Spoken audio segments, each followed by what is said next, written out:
사랑과 마음 상담센터에서 보내드리는 새벽 프로그램 이른 아침 햇살 받기입니다. 하나님의 말씀을 들으며 새롭게 되는 나를 체험하는 시간 되시길 바랍니다.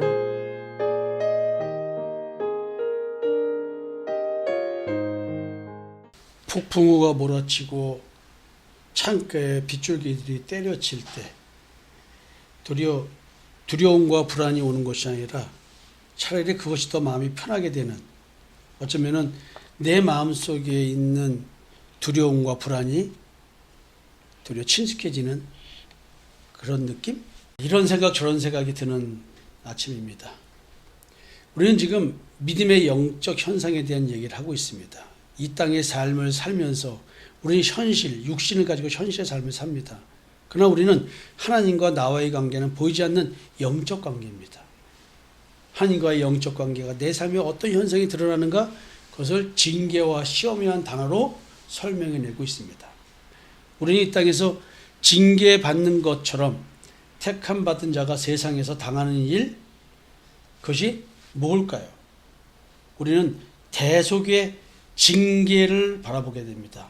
바울이 받는 고난, 우리는 도리어 하나님께서 죽은 자를 다시 살리시는 하나님만 의지하게끔 하기 위해서 이 땅의 삶은 하나님께 마치 사형 선고를 받은 듯한, 그리고 살 소망이 끊어지는 듯한 그런 현실에 봉착한다는 것이죠. 그뿐만이 아닙니다.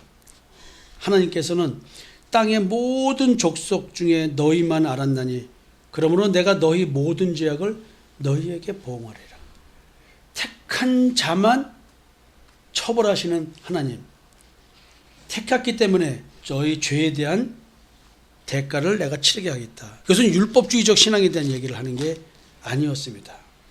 저희는 그런 말씀들을 보면서 하나님이 도대체 누구한테 이 말씀하고 계시는 것이, 아이고 만세전에 택하신 백성에게 말하고 계시구나. 하나님이 무엇을 말씀하고 계시는가? 너희들이 갖고 있는 그 원죄에 대한 문제를 지금 지적하고 계십니다. 하나님이 택한 자에게, 하나님이 사랑하는 자에게 죄를 묻겠다는 것이죠.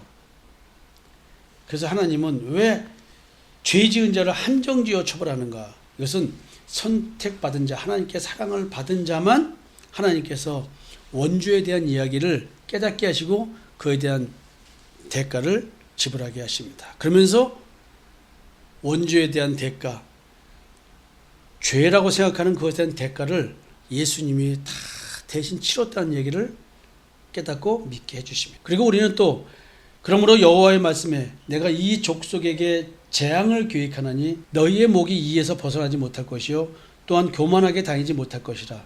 이는 재앙의 때임이라 하셨느니라. 하나님께서 재앙을 계획하시고 계시다는 얘기를 여러분들에게 말씀을 드렸습니다. 왜 재앙을 계획하실까요?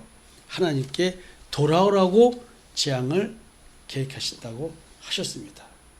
계획된 재앙은 영적 분별을 위한 축복이었습니다. 우리도 하여금 우상을 숭배하지 않도록, 탐심에 지배받지 않도록 영적 음란을 제거하기 위해서 하나님 오늘 나에게 계획된 재앙을 주시면서 예수 그리스도의 십자가의 대속의 은총을 믿도록 나를 예수 앞으로 인도해 주고 계십니다. 우리는 또 이런 주제로 말씀을 나눴습니다. 어제까지 택하신 백성을 치시는 하나님에 대한 주제로 말씀을 나눴습니다. 만군의 하나님 여호와께서 가라사대 이스라엘 족속아 내가 한 나라를 일으켜 너희를 치리니 저희가 하맛 어기에서부터 아라바 시내까지 너희를 학대하리라. 내가 이 땅의 삶을 살면서 원인 모를 학대, 원인 모를 모함과 고난과 핍박과 환난을 당하고 있어요. 왜 그럴까요? 우리는 지금 하나님께서 우리를 올바른 신앙생활을 하도록 인도하시는 방식이 뭐냐면 우리의 삶의 문제를 일으켜 주시는 것입니다. 세상은 다 자기 욕심 때문에 미혹이 되어서 갈등 관계 속에 휩싸이게 됩니다. 그러나 우리는 믿음 안에서 하나님께서 우리를 예수 그리스도의 십자가의 대속의 은총을 믿게끔 하기 위한 고난이 있고, 믿은 다음에는 복음을 전하는 고난을 겪게 되어 있습니다. 이것이 예수 믿는 자가 이 땅에서 저주받음을 해결하고 떠나는 것입니다. 그것이 징계와 시험이었습니다. 오늘부터는 미가서 6장 1절에서 8절의 말씀을 가지고 하나님의 삶을 힘들게 하였는가라는 주제로 이야기를 해보려고 합니다. 본문을 봉독해 보겠습니다. 너희는 여호와의 말씀을 들을지어다. 너는 일어나서 산을 향하여 변론하여 작은 산들이 네 목소리를 듣게 하라 하셨나니 너희 산들과 땅의 견고한 지대들아 너희는 여호와의 변론을 들으라. 여호와께서 자기 백성과 변론하시며 이스라엘과 변론하실 것이라. 이르시기를 내 백성아 내가 무엇을 네게 행하였으며 무슨 일로 너를 괴롭게 하였느냐 너는 내게 증언하라. 내가 너를 애굽 땅에서 인도해 내어 종노릇하는 집에서 속량하였고 모세와 아론과 미리암을 네 앞에 보냈느니라. 내 백성아 너는 모압 왕 발락이 꾀한 것과 부올의 아들 발람이 그에게 대답한 것을 기억하며 시팀에서부터 길갈까지의 일을 기억하라. 그리하면 나 여호와가 공의롭게 행한 일을 알리라 하실 것이니라. 내가 무엇을 가지고 여호와 앞에 나아가며 높으신 하나님께 경배할까? 내가 번제물로 1년 된 송아지를 가지고 그 앞에 나아갈까? 여호와께서 천천의 순양이나 만만의 강물 같은 기름을 기뻐하실까? 내 허물을 위하여 내 마다들을 내 영혼의 죄로 말미암아 내 몸의 열매를 드릴까? 사람아 주께서 선한 것이 무엇임을 네게 보이셨나니 여호와께서 네게 구하시는 것은 오직 정의를 행하며 인자를 사랑하며 겸손하게 네 하나님과 함께 행하는 것이 아니냐. 하나님이 내게 요구하는 것은 무엇이며 하나님은 내게 무엇을 보여주셨을까? 내게 보여주시면서 무엇을 따라 행하라고 하실까요? 여러분 오늘 본문의 말씀을 좀 요약해 볼까요? 하나님과 이스라엘 백성 간에 있는 삶의 문제를 바라보는 관점의 차이로 갈등이 생기고 있는 것을 보게 됩니다. 이 이야기를 좀 많이 말씀드렸죠. 이스라엘 백성들이 원하는 하나님 그리고 선택한 백성인 이스라엘 백성에게 참 하나님 여호와께서 하나님 되심을 보여주고 싶은 것, 이것이 인간이 원하는 하나님과 하나님이 하나님이고 싶으신 이 내용이 차이가 있는 거예요. 삶의 문제에 대한 관점의 차이가 있다는 것입니다. 이 갈등 해소를 위해서 친히 하나님께서 인간과 대화를 원하시는 거예요. 아니 너희들 하나님과 피조물과의 관계는 이런 관계인데 너희들은 왜 관계를 참 하나님 여호와와의 관계가 아닌 거짓인 너희를 미혹시킨 사단과의 관계를 하나님과의 관계로 착각하고 있느냐. 지금 이 얘기를 또 하고 있어요. 그래서 이로 인해서 이 갈등 해소를 위해서 하나님께서 친히 나와 대화를 하시고자 하는 거예요. 하나님의 말씀을 대언하는 미가 선자가 이 광경을 목도하면서 깨달은 사실을 이렇게 고백을 하고 있습니다. 말씀드리는 순서는 첫 번째, 인간을 고소하시는 하나님. 내가 뭘 잘못했다고 너희들 나한테 원망이니? 이 얘기를 하는 거죠. 두 번째, 하나님의 자기 변호에 대한 얘기를 하려고 합니다. 세 번째, 미가 선지자의 자기 신앙 고백에 대한 얘기를 하려고 합니다. 자, 첫 번째, 인간을 고소하시는 하나님. 하나님께서 인간을 고소하신데 왜 고소하시냐면 인간이 하나님을 모함하고 있는 거예요. 죄 없는 하나님을 죄 있다 하는 거예요. 야, 이거 참. 너희는 여호와의 말씀을 들을지어다. 너는 일어나서 산을 향하여 변론하여 작은 산들이 목소리를 듣게 하라 하셨나니.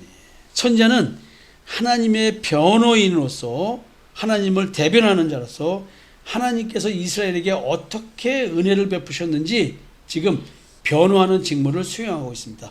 저도 지금 여러분들이 원하는 하나님, 그 하나님과 하나님이 하나님 되시고자 하는, 나에게 하나님이 하나님 되시고자 하는 그 내용이 차이가 나서 그 갈등에 대한 이야기를 해명해 주고 있는 직무를 수행하고 있습니다. 여러분들이 지금 하나님 제대로 믿고 있을까요? 그 얘기를 얼마나 많이 하십니까? 미가서 6장 2절 말씀입니다. 너희 산들과 땅의 견고한 지대들아, 너희는 여호와의 쟁변을 들어라. 여호와께서 자기 백성과 쟁변하시며 이스라엘과 변론하실 것이라. 오호, 참 너무 희한한 얘기죠. 어떻게 이런 말이 나올 수 있을까요? 오죽 답답하시고 워낙 모함을 받으시니까 하나님께서 직접 대면해서 대화 좀 하시자는 거예요. 그래서 하나님께서 이스라엘을 고소하십니다. 하나님은 무죄고 백성들이 죄 있음, 그 백성들의 유죄를 입증할 증거를 가지고 지금 case against라고 말해요. 영어로는 대적할 증거를 가지고 대화를 하십니다. 지금 하나님은 백성들의 증거, 혐의 이걸 가지고 법적 입증을 위해서 기소하시는 거예요. 그걸 영어로 보면 charge against라고 되어 있는데 지금 영어 본문으로는 이렇게 되어 있어요. 이스라엘과 변론하신다 이런 말들이 지금 법정에 서서 누가 잘못이 있는지 서로가 공방을 해보자 얘기를 하는 거예요. 그래서 하나님께서 미가서 6장 3절에 질문을 하십니다. 내 백성아, 내가 무엇을 네게 행하였으며 무엇에 너를 괴롭게 하였느냐? 너는 내게 증거하라. 그냥 백성들이 하나님이 계시면 우리를 이렇게 힘든 삶을 살게 하시지 않고 부귀영화와 평화와 주변 국가들로부터 떵떵거리고 권세를 누리고 정치적 파워를 누리면서 주변 국가를 다스려야 되는데 우리 하나님은 어디 계세요? 아니 도리어 하나님 믿지 않는 저 이방 족속들이 더 파워가 세니 어떻게 된 겁니까? 우리 삶이 이게 뭡니까? 현실이 이게 뭡니까? 우리가 11조를 안 드렸습니까? 감사헌금을 안 드렸습니까? 건축헌금을 안 드렸습니까? 새벽 기도를 안 나왔습니까? 수요일 금요일을 안 나왔습니까? 주일 성수를 안 한 적이 있습니까? 아니 근데 우리 삶이 내 삶이 왜 이 모양 이 꼴입니까? 아니 우리 엄마가 믿었고 우리 할머니가 믿었고 내가 3대째 신앙 4대째 신앙 5대째 신앙인데 내 삶이 왜 이 모양입니까? 내가 만난 남편은 왜 이 모양이고 내가 만난 아내는 왜 이 모양이고 내가 낳은 자식들은 왜 이 꼴입니까? 하나님 잘 해주셔야 되는 거 아니에요? 어휴, 지금으로 말하면 이루고 있는 거예요. 법정에서 백성들은 하나님의 이 질문, 내 백성아 내가 무엇을 네게 행하였으며 무엇에 너를 괴롭게 하였느냐? 너는 내게 증거하라. 이 질문에 대한 대답을 해야 됩니다. 하나님께서는 이 질문을 하신 이유가 무엇일까요? 백성들은 왜 하나님께서 자기 자신들을 괴롭히고 계시다고 하나님께 따지고 있을까요? 여러분 앞에서 말씀드린 말씀대로 하면 하나님께서 우리를 괴롭히고 계시는 것이 하나님 스스로 증명하셨잖아요. 내가 택한 자만 죄의 대가를 묻고 택한 자만 학대를 하겠다. 이거예요. 맞잖아요. 근데 왜 하나님이 이렇게 말씀하세요? 백성들이 따질만 하잖아요. 하나님은 지금 하나님을 모함하는 백성들의 원망과 원성으로 인해 자기 자신을 변론해야 할 필요가 있어서 질문을 하고 계십니다. 근데 당연한 질문 아니에요? 하나님은 왜 이러실까요? 과연 백성들의 원성, 원망이 사실일까요? 백성들은 이 질문에 대한 대답을 법정에서까지 가서 대답을 해야만 할까요? 왜냐하면 하나님은 백성들의 주장처럼 백성들을 괴롭힌 적이 없기 때문입니다. 백성들은 지금 하나님께 매우 심각한 죄를 범하고 있어요. 하나님 모함죄입니다. 성도 여러분, 우리가 생각해 볼 것이 이것입니다. 하나님을 모함하는 죄, 하나님을 거짓말쟁이를 만드는 우리들의 죄, 이거 기억하세요? 제가 이런 설교 좀 가끔 한 거? 또 가끔이 아니지 매일 하고 있죠. 자기의 의를 추구하는 것은 하나님을 거짓말쟁이 만드는 거거든요. 자, 시간이 또 여기까지인데 너무 많이 갔네요. 내일 또다시 이어서 말씀을 드리겠습니다. 오늘 좀 기억해 줄 것이 하나님을 거짓말쟁이로 만드는 나, 하나님이 나를 괴롭게 했다고 모함하고 있는 죄, 내 마음속에 이런 것이 없었는지 한번 살펴보는 하루 되었으면 좋겠습니다. 여러분 내일 아침 뵙겠습니다. 감사합니다. 지금까지 사랑과 마음 상담센터에서 보내드리는 새벽 프로그램 이른 아침 햇살밖이었습니다. 오늘도 하나님의 주권적 역사로 마음을 치료받는 삶을 누리시기 바랍니다.